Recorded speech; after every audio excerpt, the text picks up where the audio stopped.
Ladies and gentlemen, welcome once again to the Packernet Podcast. I am your host and resident fanalist, as always, Ryan Schlipp. Check us out online, packernet.com. Find me on Twitter, pack_data. Well, I'm feeling quite a bit better today. I really am. Slightly annoyed with, some negative fans doing their victory lap stuff, which I'm going to spend a couple minutes on that, and then we're going to move to PFF day. But no, I think, look, all right, let's just start with it, I guess. It's always really difficult, and again, we like to pretend things aren't difficult, that they're very simple. Everything is simple. Everything is obvious. It's not. It's hard to assess what's going on, and that's what I want to do, and I hope that a lot of you will participate in that and call in and reach out and all that stuff, because that's what I like to do. I like to be curious.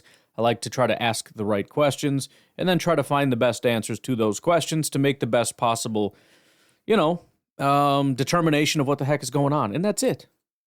I think all the flailing and nonsense is nothing more than just nonsense. I was thinking about it, and it's like, this should be a very, this is just saw Packers wide receiver is believed to have torn his ACL and additional damage, ending his season. It's putting the beginning of 2025 in jeopardy. Oh, I feel bad for that guy, man. I feel bad for that freaking guy. I don't know. Sometimes you're just unlucky, and that's it. I saw somebody say some stupid, and this, again, with the negative fans, man. I understand that positive fans can be annoying in that they just say things that aren't true sometimes, but the outright abuse and just like evil behavior for no reason is crazy to me. I saw somebody say that it was because Christian Watson, he's getting what he deserves because he doesn't take care of his body. What are you talking about? Like, why would you even say, how do you know? Like, if you knew definitively that was happening, I could see making some kind of a comment about like, hey, man, not just being honest here. I've seen the guy. I know what he does. He doesn't, whatever.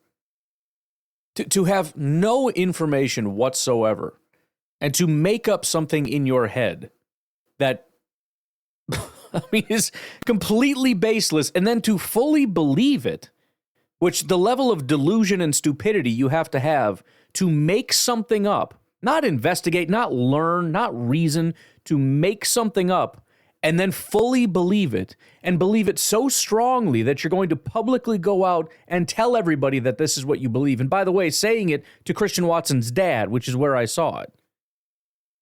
I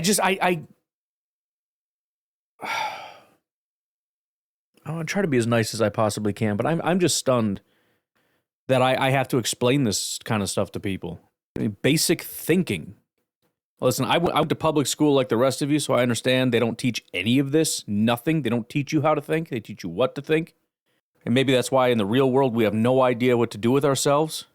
We either just make things up or we wait for somebody that's an idiot to just tell us what to believe, rather than just learning stuff and figuring out how to reason things out. I'm not saying I do it correctly. I probably suck at it, but at least make an effort.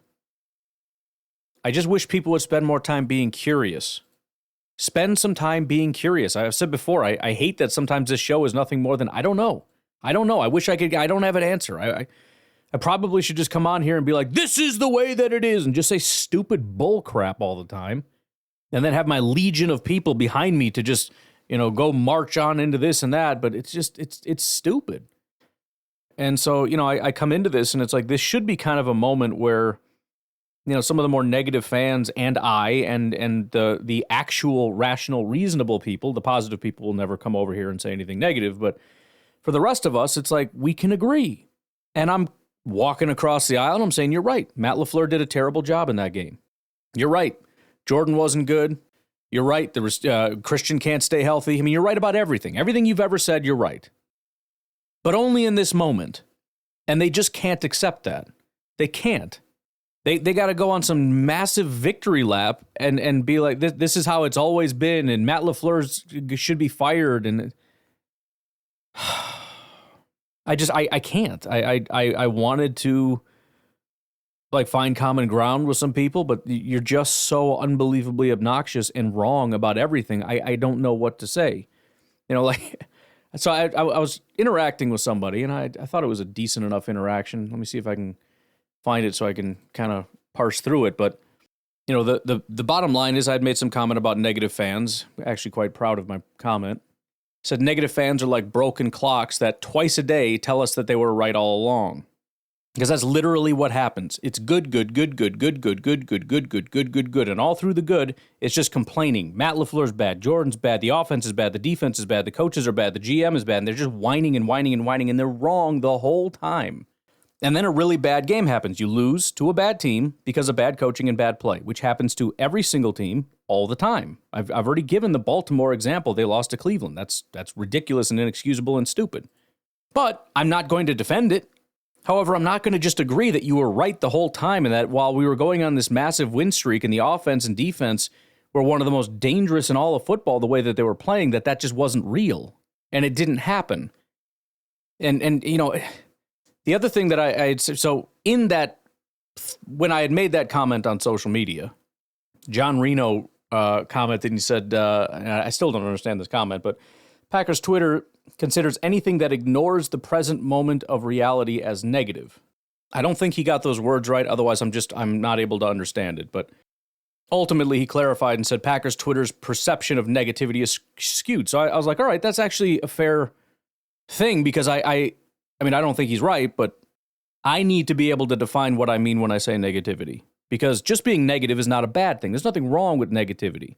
When I say negative fan, what am I talking about? And so this is what I came up with off the top of my head. Two things. Number one, refusing to highlight positives when they outweigh the negatives, and then call it realism because technically they do exist. So, for example, 90% good, 10% bad. You want to talk only about the 10% bad. You want to minimize the 90% good. And then you want to call yourself a realist because you're willing to acknowledge the 10% while other people are focusing on the 90%. That is definitionally a negative fan. It's stupid and it's nonsense. I said it's also wildly exaggerating current issues so that it's made out to be either bigger than it is or as though it's been an issue all along. And every single, I think this is a good definition because every single negative comment I see fits into these categories. Matt LaFleur can't beat good teams. Okay, first of all, that's both. It's both of the second points. Bigger than it. People ringing my doorbell. Bigger because, first of all, you're exaggerating it. The Packers have beat good teams this year. They have beat teams with winning records that are in the playoffs. You're exaggerating the issue, and what you mean to say is they haven't beaten a team that is like a 13 or 14 win team this year. Which, by the way, how often do you usually play 13, 14 wins? How easy? I'm not going to look it up. If you want to challenge me on it, go ahead and I'll look it up and we'll see. How easy do you think it would be to find good teams that didn't beat a team with like 14 wins? Because maybe they played one, most of the time they play zero. You know how rare it is to play to have a 14-win team, period? The Packers played that 5 times. Maybe that's more the issue. But okay, fine, let's call it an issue. You also are violating the second one, which is taking a current issue, Matt LaFleur hasn't beaten a 13, 14, whatever it is, win team this year, and pretending it's always been an issue, as though we didn't beat the Chiefs last year, and then right after that, the Lions.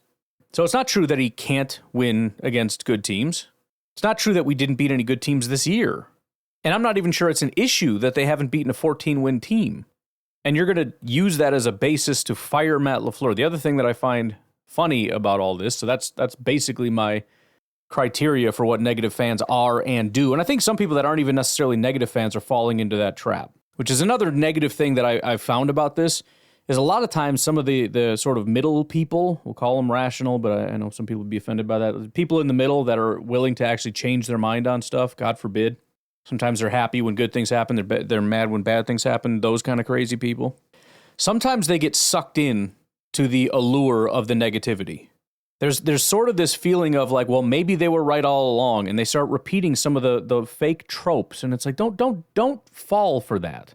Acknowledge the negative, but only the immediate negative that you see, and acknowledge it appropriately.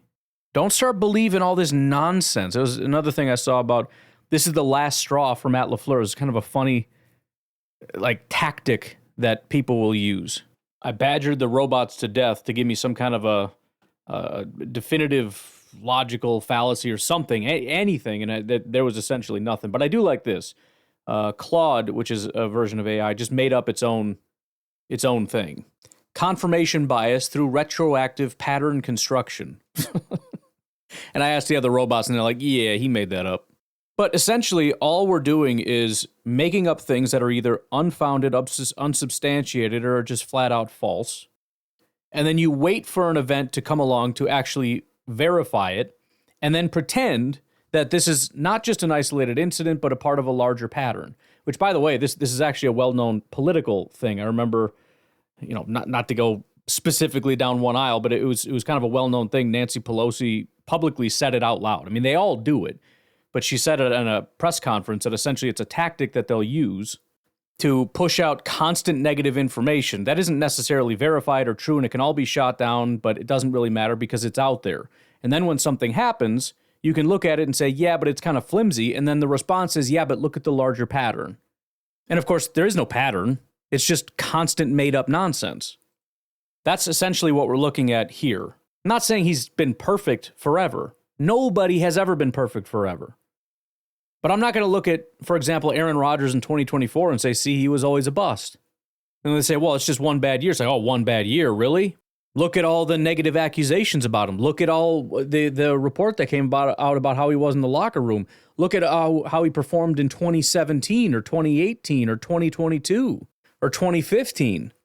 The fact is, there's been a lot of unsubstantiated nonsense, like critiquing Matt LaFleur being angry about bad calls, which is the dumbest thing I've ever heard, which, by the way, hilariously enough, I did find a logical fallacy that fits that. It's called the Texas sharpshooter fallacy. Essentially, it has something to do with like drawing targets around bullets that have already been fired. If you think about it, that's essentially what we're doing with the whole Matt LaFleur acting out or being too emotional or whatever thing. It's just finding a thing that already exists and then drawing a circle around it and saying that's a problem.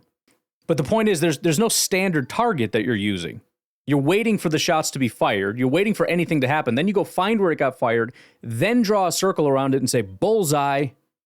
And again, you couple that, so it's just nonstop Texas sharpshooter fallacy. All these shots get fired. They go around drawing circles around all of them, going, Matt LaFleur sucks over here. Oh, see, he's bad over here. He's bad over here. This is all just made up erroneous nonsense with just constant moving targets that are unverifiable, unfalsifiable. And then when something comes along and everybody acknowledges it, yeah, dude, Matt LaFleur dropped the ball in this game. It's like, see, I told you. This has been a long pattern all along. I always knew it. And I was always right. And some people are buying it. They're like, yeah, maybe they were right. Maybe. Stop it. Stop it. If you think one of the winningest coaches in NFL history is they're in the hot seat because they won 11 games and went to the playoffs again. I mean, it's so stupid because if Detroit and Minnesota were bad, this would not be a discussion. It wouldn't be. You don't even have to change the record. Forget the record. Let's just say they're an 11-win team and there's not two teams ahead of them in the NFC North, and they're going to the playoffs. This would not be a discussion. But it's because Minnesota and Detroit are shockingly good this year that we're pretending that somehow makes this season somehow more of a failure.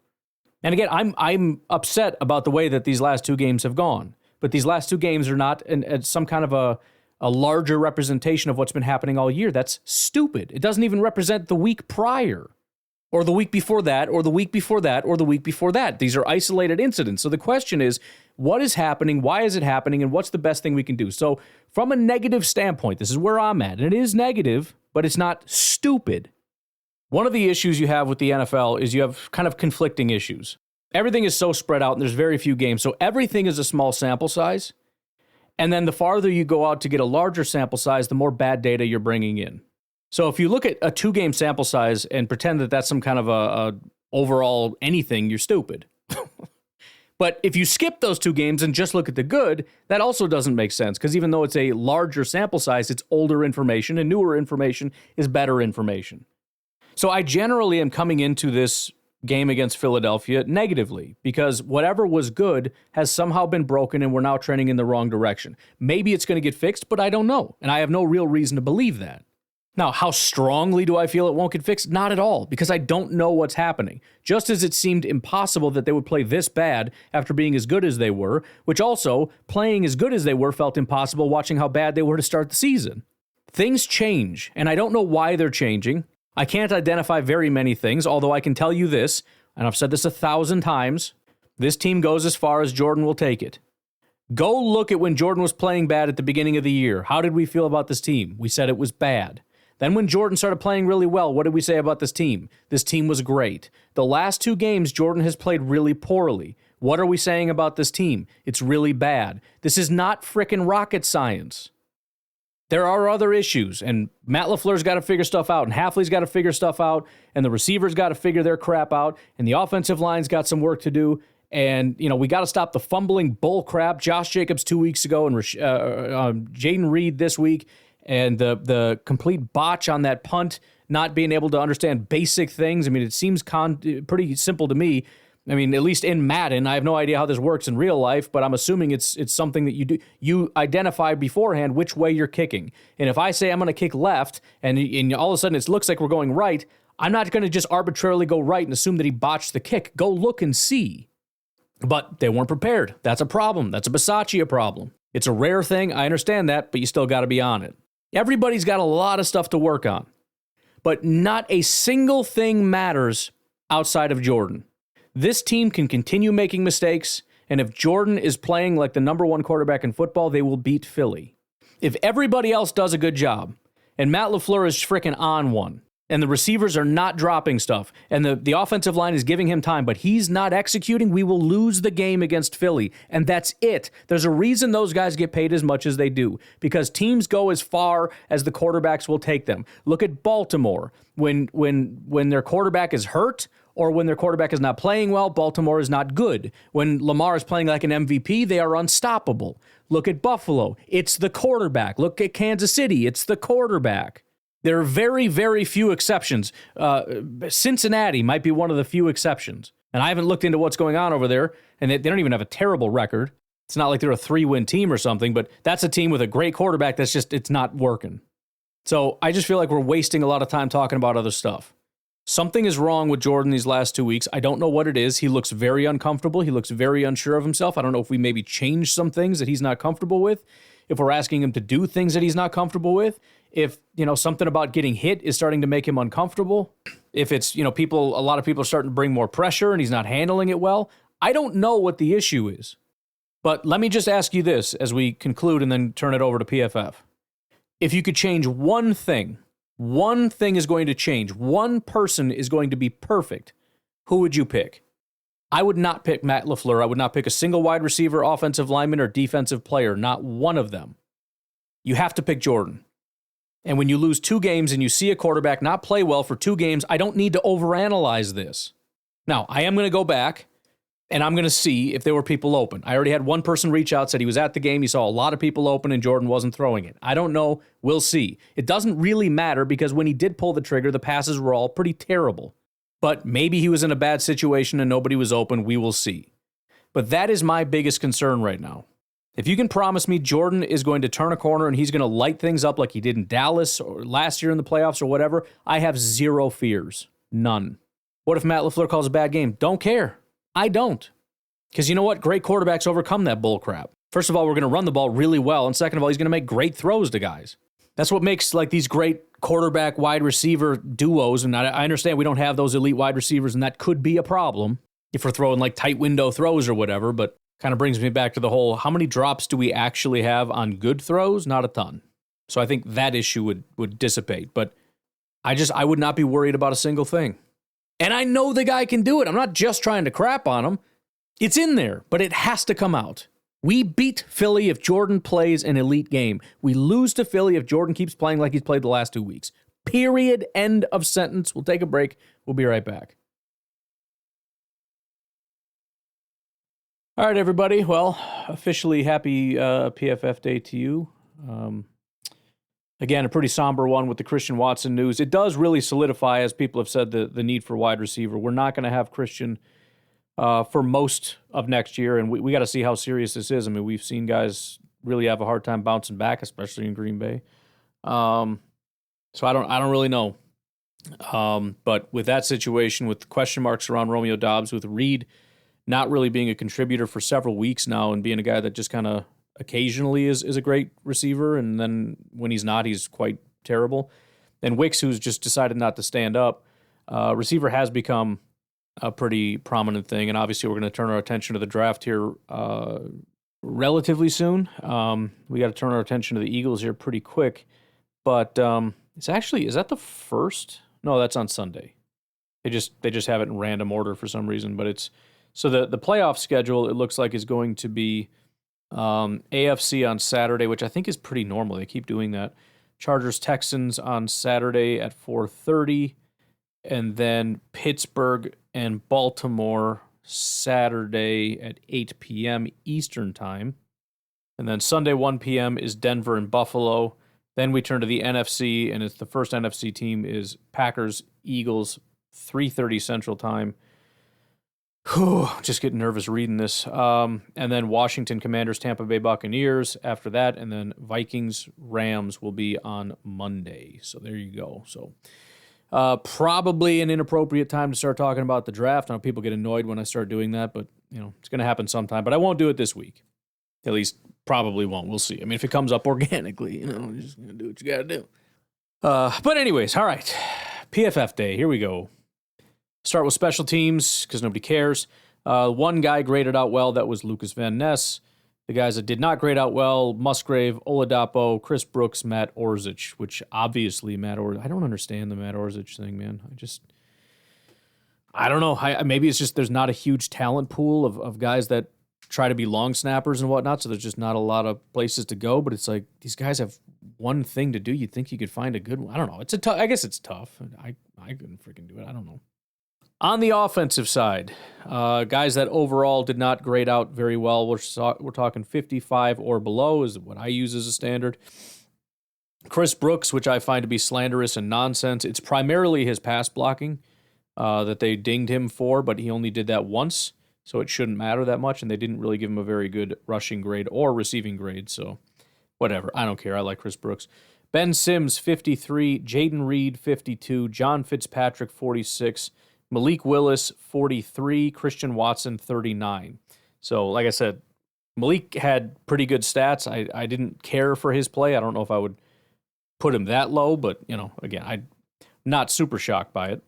And then Watson didn't get to play a ton, just played 10 snaps, and one of those included a drop, so you're not going to have very good grades. On the positive side, there were several. In fact, I'm going to do some pretty heavy rounding here. Tucker Kraft with a 66.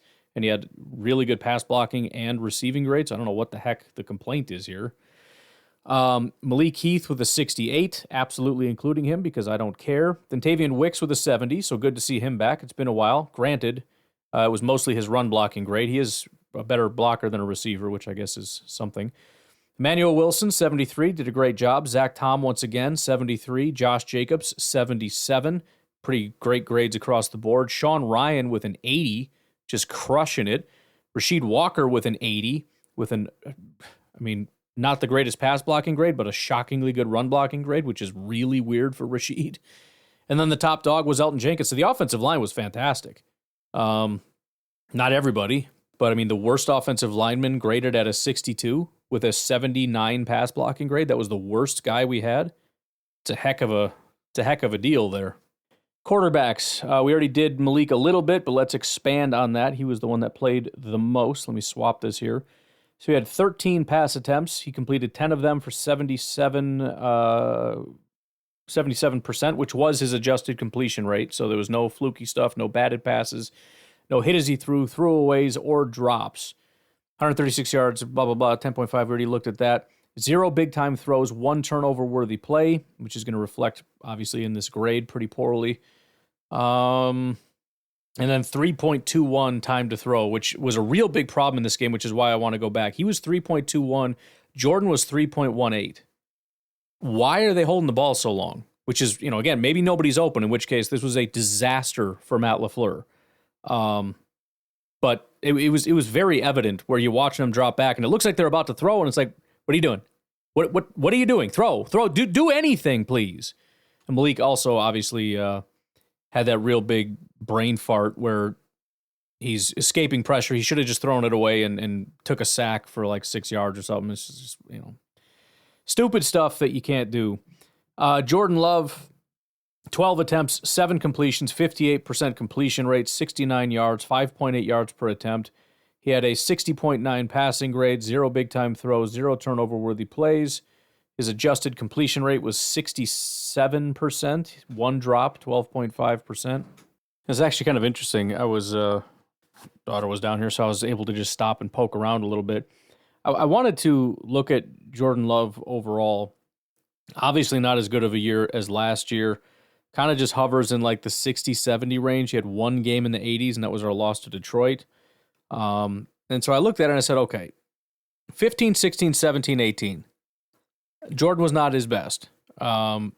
60, 60, 70, 60 is more or less how he graded out. And so what I did is I said, okay, since week 15, where does he rank? And I expected him to be very low. It wasn't. He was 14th. And I said, okay, well, how does he compare to the NFC playoff team quarterbacks? And that was even more shocking. Do you know who the best quarterback is over the last, 4 weeks? By an absolute mile, it's Baker Mayfield. So the Commanders are getting a little bit screwed right now, getting a white-hot Baker Mayfield. Baker Mayfield over that stretch has a 90 passing grade. Best 2 games of the year came the last 2 weeks against Carolina and New Orleans. Maybe it's because it's Carolina and New Orleans. I don't know. I mean, it's a lame excuse. He played Carolina before, had a 39 PFF grade. Anyways, Baker is freaking white hot. After that is Goff with a 77 passing grade, which is not necessarily massively elite. Then Jaden Daniels with a 73. Then Jordan Love with a 71. Then Jalen Hurts all the way down to the 66. Then Sam Darnold at a 63. Then Matt Stafford at a 54.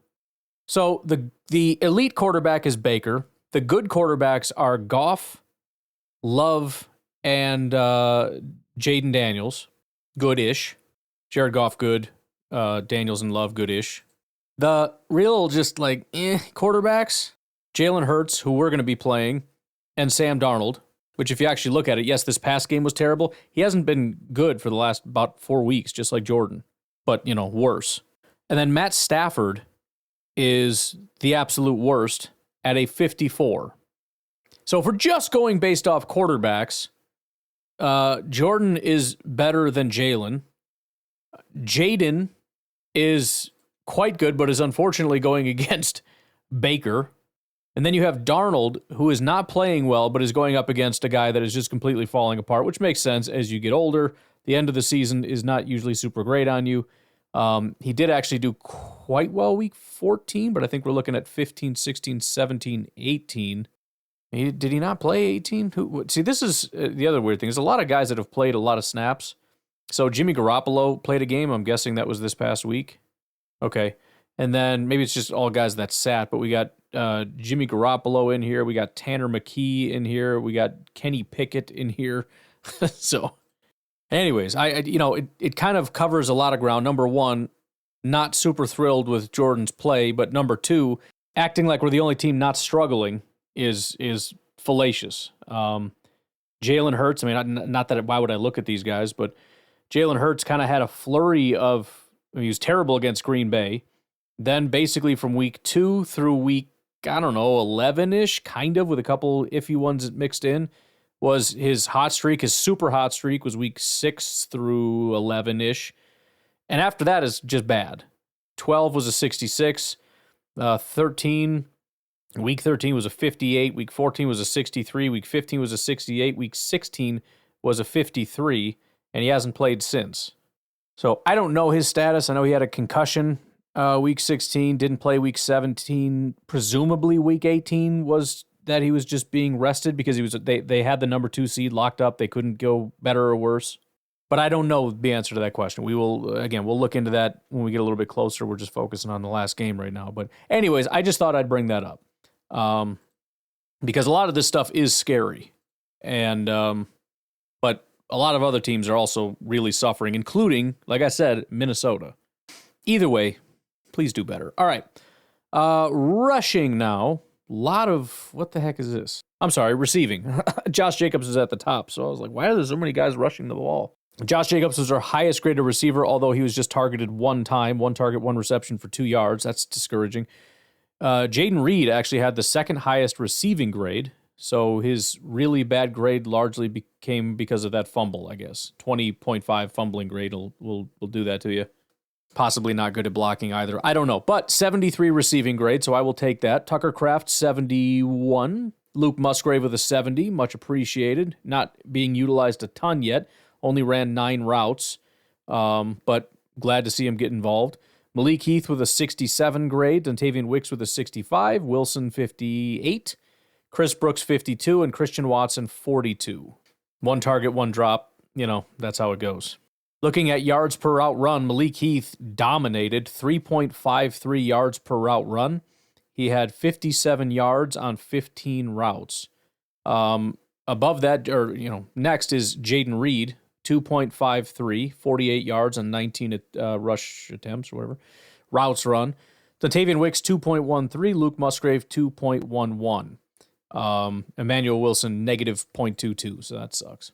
By the way, that was the only drop listed in that game. So I know there's a whole these receivers, they can never catch anything. It's like, bro, it's 1 drop. Again, we see a drop and it's like, see, it's the receivers. My Lord. There are 30 passes in this game and 1 drop. As if that makes a big deal anyways. He wasn't getting a first down because Jordan didn't throw it well enough anyways. Josh Jacobs looking at rushing now, 74 rushing grade. He had 5.83 yards after contact, 7.3 yards per attempt. That's freaking crazy. Just 1 missed tackle force, which is low for him, but almost 6 yards after contact is psycho work. Emmanuel Wilson, 5.2 yards per attempt, 2.29 after contact, 3 missed tackles forced, 73 rushing grade.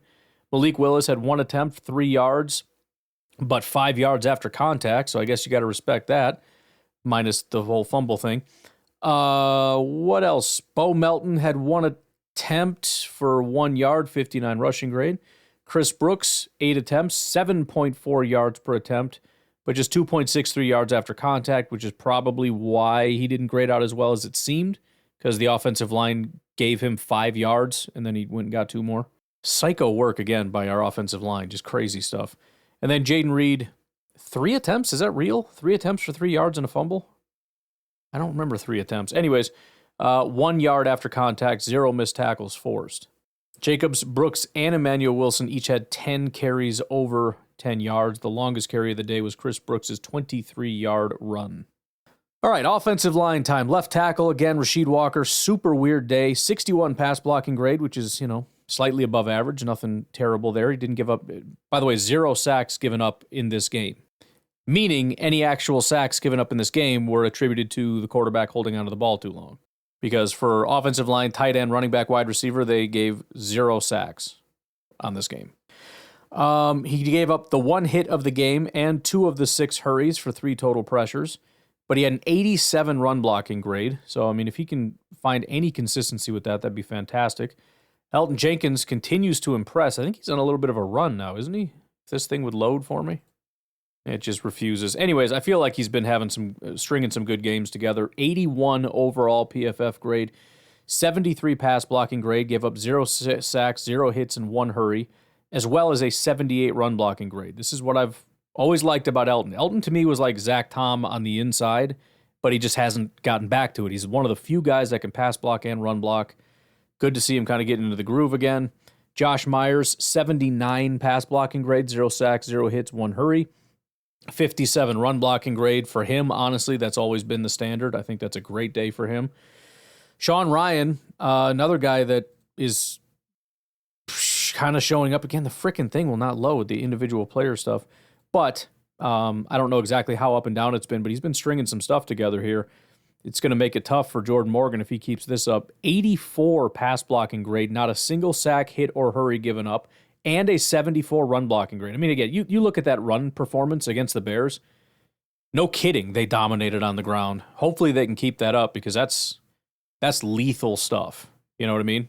I know it's hard to look at positives in such a negative game, but there were quite a few positives. It's just the fact that the 3 things that weren't working, whatever, were freaking brutal. And then Zach Tom had a actually below average game for him. I guess I could be critical, but it was a good day. 72 pass blocking grade, 70 run blocking grade. The guy is as consistent and solid as can be. 0 sacks, 0 hits, 2 hurries given up of the 6 total hurries, 7 total pressures. Looking at some other guys as far as run blocking goes, Bo Melton was our 4th highest run blocker with a 74 grade. Dontavian Wicks was our 2nd highest with an 82 run blocking grade. On the negative side, just do under 50 because there's a lot of 50s. 47.6 blocking grade for Luke Musgrave, 38.8 for Jaden Reed. So like I said, as a route runner, they graded him out pretty well as a receiver. But he had a fumble and he can't run block. Pass blocking, everybody did a pretty good job. Tucker Kraft, 72.5. Josh Jacobs with an 80.3. The only guy that really struggled, and again, it was just one attempt, but Chris Brooks. He had one attempt, and they gave him a 27 pass blocking grade. So really solid effort from our offensive line.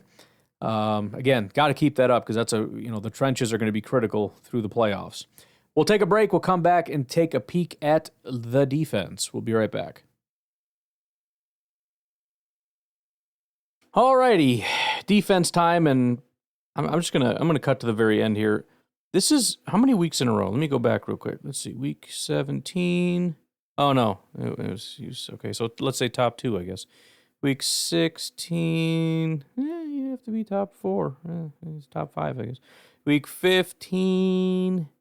Week 14. So since week 15, last 4 weeks. Edgerrin Cooper has been top 4 on our defense. He's been number 1 twice. He's been second once. And then week 16, despite having an 81 grade, Zane Anderson, Brenton Cox, and Rashawn Gary were higher. But bottom line is the last 4 weeks, he's got to be one of the highest. I mean, let's just check. Wow, there's a lot of good players. Never mind. He's the 15th highest graded defensive player. Granted, there's a billion defensive players. There's 12 pages, so 6...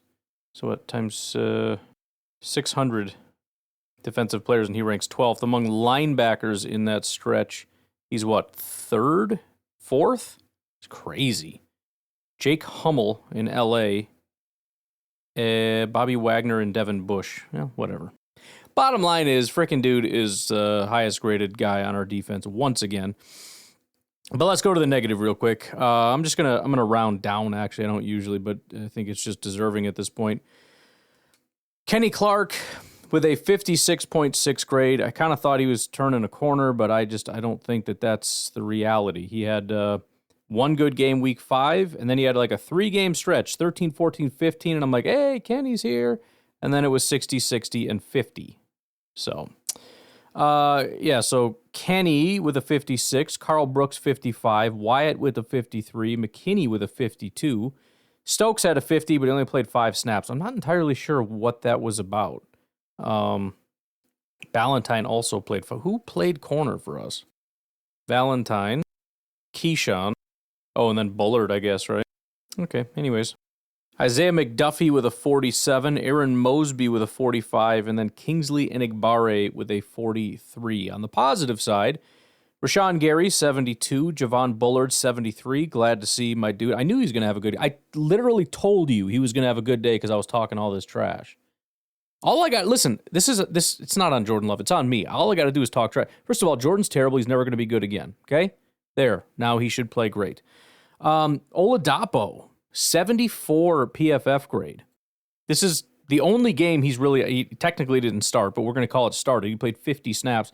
Only game he started all year, 74 PFF grade. We'll go through the rest of it, but really excited to see that. There's a lot of guys, like I said, I like Oladapo. He's just buried. We can't get to him.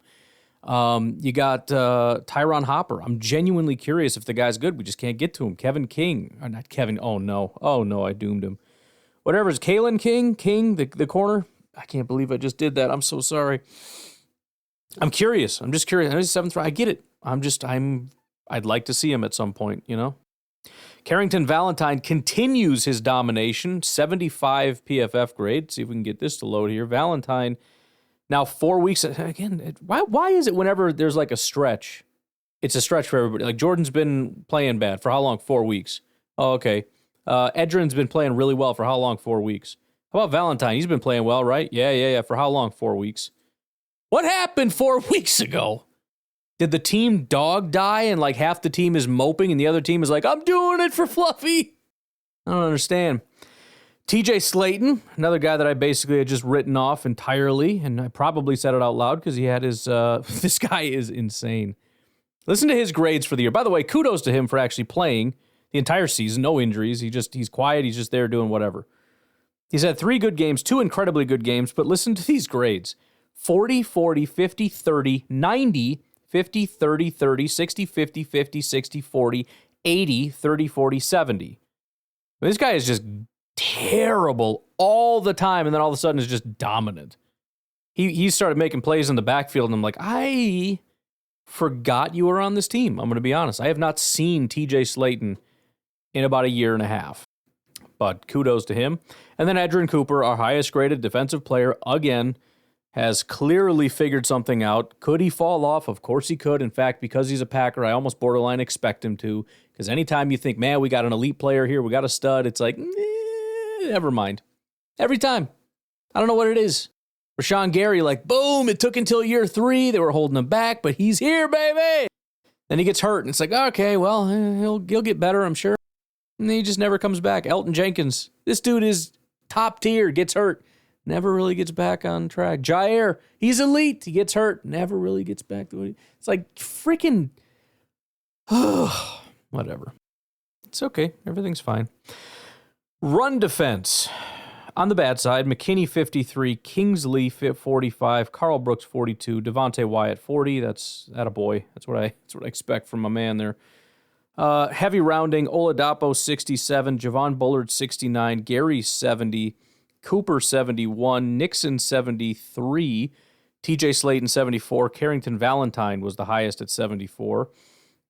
The bad tackling grades, Cooper, shockingly, Enigbare, Nixon, and Mosby. Everybody else is pretty good. Pass rush, the only real bad one was Mosby at a 36. The only real good one was McDuffie at a 71. Coverage, on the negative side, McKinney 54, Stokes 50, McDuffie 37. On the positive side, Oladapo 69, Bullard 71, Cooper 71, Valentine 73. Looking at some of these pass rush numbers, Colby Wooden was the only one with at least 10 attempts that had 0 pressures on the day. Then we had Kenny Clark, 1 pressures on 16 attempts. It's not great. Lucas Van Ness, 1 pressure on 12 attempts. Roughly what you're looking at, but, kind of 2 would be good. Mosby, 2 on 18 is perfectly fine. Carl Brooks, 2 pressures, 15 attempts. That's fine. Devontae Wyatt, 2 pressures, 22 attempts. That's about right. Kingsley, 2 pressures, 19 attempts. That's about right. Rashawn Gary is the only one that really exceeded any expectations here. 3 pressures on 20 attempts plus a sack. And then Edgerrin Cooper, 3 pressures on 5 attempts is just psychotic behavior. He obviously exceeded 2. I was talking more about the actual pass rushers. But, yeah, 1 sack. That was Rashawn Gary, first play of the game, so that's ridiculous. The 1 hit on the quarterback came from Edgerrin Cooper. The rest of the 14 pressures were all hurries. There were no batted passes. Missed tackles. Edgerrin Cooper had 3. So that's why you got the bad tackling grade. Just 30% because he had a lot of attempts. But, yeah, 3 missed tackles. Keyshawn and Aaron Mosby with 2. Javon Bullard and Kingsley with 1. Stops, Cooper with 5. 3 for Nixon and Gary, and then down from there. Carrington Valentine with a forced fumble. And then as far as coverage goes, and again, this is PFF, there's differences, but whatever. Edgerrin Cooper was the guy that actually got picked on, but not to a real big effect. Cooper was targeted 7 times, 6 of those caught, just 37 yards, not the worst in the world, no touchdowns or anything. After that, only targeted 3 times was the next most, and a bunch of people were. Bullard, 3 targets, 3 receptions, 15 yards, I don't care. Keyshawn Nixon, 3 targets, 2 receptions, 7 yards, that's light work. Xavier McKinney, 3 targets, 2 receptions, 14 yards, and a pick. So that's a good day at the office. Eric Wilson, 3 targets, 3 receptions, just 4 yards. Isaiah McDuffie, 2 targets, 2 receptions, 47 yards, and a touchdown. So that's the one that killed us. Valentine, 2 targets, 2 receptions, 17 yards. That means nothing. And then Eric Stokes, 1 target, 1 reception for 7 yards, which isn't bad except for the part where he played 5 snaps. That's not the best. But certainly not going to say he had a bad day because he didn't really play. Then you've got the only other guy that played a decent amount of coverage was Oladapo. 32 snaps in coverage, 0 targets. Now, part of that is because they probably kept Oladapo pretty deep. And the Bears quarterback just doesn't do that. He's like, no, I can't get down there. It's not a thing that I do. But the only two guys that gave up a passer rating above 100 were Carrington Valentine, which is weird. I don't know how that calculation works. And Isaiah McDuffie, who had a 158.3 passer rating when targeted. We're having some problems there for sure. I mean, this has been a trend forever. I mean, if you look at how many yards actual cornerbacks have given up, especially if you don't include the slot, which, is kind of iffy thing. But I mean, our boundary corners have been great. Even like Keyshawn, he moves from, slot, he gets picked on. He moves to the boundary, nobody cares. So, middle of the field is where we got to start doing a little bit of work here. This wasn't terrible. It really was. I mean, they didn't do anything. It's funny listening to Bears fans because they're like, oh, Caleb's your daddy now. Caleb's your daddy. Caleb's 1-0 in Lambeau. Caleb's your daddy. It's like, first of all, Caleb needs to learn how to win in his own stadium. That would be a good start. Second of all, he threw for less than 150 yards? Caleb was garbage. Yeah, Daddy threw 21 times for just 148 yards, which is just barely 5 yards per attempt. He had a 57 passing grade, a 56 overall grade, 0 big-time throws, and 1 turnover-worthy play. I mean, he was on par with Malik Willis at his worst. I mean, it was a similar performance. What? I mean, Willis had 10 completions for 136 yards, 0 big-time throws, 1 turnover-worthy play. I mean, it's like the same thing, right? Caleb's going to end the season with 3,500 passing yards. It was funny, too, because they were saying this is the first time a Bears quarterback has started every game since 2009 or something like that. Something just insane. And it's like, bro, you're a phenom with actually not a bad offensive line. That's a complete fallacious nonsense thing that people say. With an insane amount of talent at wide receiver, with a pretty competent tight end, with a solid receiving back. You're the first one to play every game, plus you get an extra game because we now have 17 games that you get to play, and you still can't get to 4,000. I got to listen to these idiots say that Caleb's my daddy? Bro, I am depressed to find out that my daddy is, in fact, a homeless bum loser idiot who doesn't have a job and doesn't take care of his family. Because this dude don't provide. I don't know. He just doesn't. I know he gave you the one thing you wanted. It's like a dad that doesn't help you, doesn't provide, doesn't visit, doesn't ever see you. But then he got you that toy that you wanted for Christmas, which was beating the Packers. And you're like, yay, I have the best daddy. It's like, no, your dad's a douche. For real. This guy sucks. Do you know how many elite performances he had since since week 12? 1. And by elite, I mean 80 passing grade. 50, 40, 50, 79.5, 54, 57. That's Caleb Williams. Congratulations. He had 4 games that were considered good. Jacksonville, Green Bay, Minnesota, Detroit. 1 against each. And unfortunately, Green Bay the last time, and when we beat him, and then this time he was bad, but we still sucked so much that we gave them the game. But listen, I mean, Bears fans are similar where it's like some of us, me and some Bear fans are just kind of reaching across, shaking hands like, hey, congrats, you won. I'm glad you're happy about your life. And they're like, yeah, for sure. Like, sorry about Christian Watson. That sucks. Like, yeah, for sure. And then you got other, oh, he's your daddy. He's your daddy. It's like, dude, your quarterback sucks. And then they love talking about, you're going to be watching from home pretty soon with us. It's like, it's not the same thing. They try to make it the same thing all the time. Like, we're the same. How are we the same? Because you're going to lose to the Eagles. Oh, yeah? Who are the Bears playing? Well, you stupid? You're gonna be at home, too. This week? Oh, I thought you said we were going to lose to the Eagles. No, what are you, stupid? No, you're just not understanding my point. It's not the same.